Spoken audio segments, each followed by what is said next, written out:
கில்ல விட கேஎல் ராகுல் பெட்டர் கேப்டனா? 2027 வேர்ல்டு கப்ல இந்தியா டீமை யார் லீட் பண்ணா நல்லா இருக்கும்? இந்த வீடியோல பார்க்கலாம். ரோஹித் சர்மா மற்றும் விராட் கோலி டெஸ்ட்ல இருந்து ரிட்டையர்மெண்ட் அனௌன்ஸ் பண்ணிட்ட பிறகு இந்தியாவோட நியூ கேப்டனா கில்ல அப்பாயின்மெண்ட் பண்ணியிருந்தாங்க.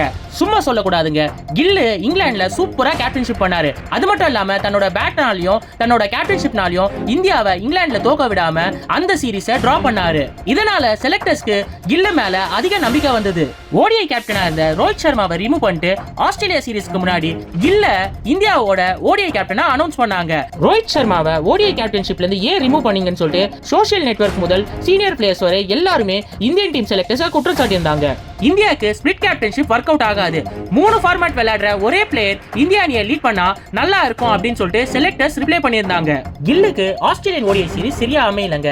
ஆல்ரெடி இந்தியா பாத்தீங்கன்னா 2-1 சொல்லிட்டு ஆஸ்திரேலியன் சீரிஸை தோத்துட்டோம். அதுக்கப்புறமா சவுத் ஆப்பிரிக்கா டெஸ்ட் சீரிஸும் தோத்துட்டோம். கில்லு சவுத் ஆப்பிரிக்கா டெஸ்ட் சீரிஸ்ல நெக் இன்ஜரினால ஓடிஐ சீரிஸை லீட் பண்ணல. கேஎல் ராகுல் தான் ஸ்டாண்டிங் கேப்டனா இருந்தாரு ஓடிஐ சீரிஸ்ல. கேஎல் ராகுல் தலைமையில இந்தியா அணி சவுத் ஆப்பிரிக்காவை ஓடிஐ சீரிஸ்ல 2-1 சொல்லி ஜெயிச்சிருந்தோம். இந்த சவுத் ஆப்பிரிக்கா சீரிஸ்ல கேஎல் ராகுலோட கேப்டன்ஷிப் சூப்பராவே இருந்ததுங்க. ஓடிஐஸ்ல எப்பவுமே கேஎல் ராகுல் நம்பர் 4 இல்லனா நம்பர் 5 ஸ்லாட்ல தான் பேட்டிங் ஆடுவாரு. கேப்டன் ஆன பிறகு தன்னை ஒரு ஃபினிஷரா நம்பர் 6 ரோல்ல ஆடினாரு. அது மட்டும் இல்லாம back to back of centuries அடிச்சிருந்தாருங்க. கேஎல் ராகுல் கேப்டன்ஷிப்ல இந்தியா அணி இந்த சீரிஸ் ஃபுல்லாவே பேட்டிங் ஆர்டரை சேஞ்ச் பண்ணவே இல்லங்க.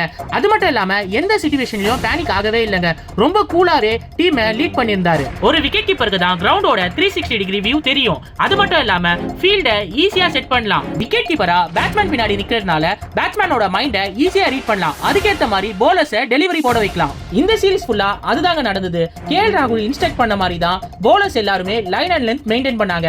அதனால தேர்ட் ஓடியில பாத்தீங்கன்னா பிரசித் கிருஷ்ணா ஃபர்ஸ்ட் ஸ்பெல்ல செம்ம அடி வாங்கிட்டு இருந்தாரு.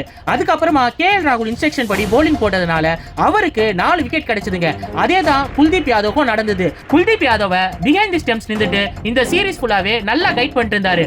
எம்எஸ் தோனி எப்படி சாலியும் குல்தீப் யாதவையும் வளர்த்து விட்டாரோ அதே மாதிரி தான் கேஎல் ராகுலும் லீட் பண்ணியிருக்காரு. அதனால பாத்தீங்கன்னா தேர்ட் ஓடிஐல அவருக்கும் 4 விக்கெட் கிடைச்சதுங்க. கேஎல் ராகுல் தலைமையில ஓடிஐல மொத்தம் 16 மேட்ச் ஆடி 10 மேட்ச் ஜெயிச்சிருக்கோங்க. கேப்டன்ஷிப்லயும் நல்ல ரெக்கார்டு வச்சிருக்காரு.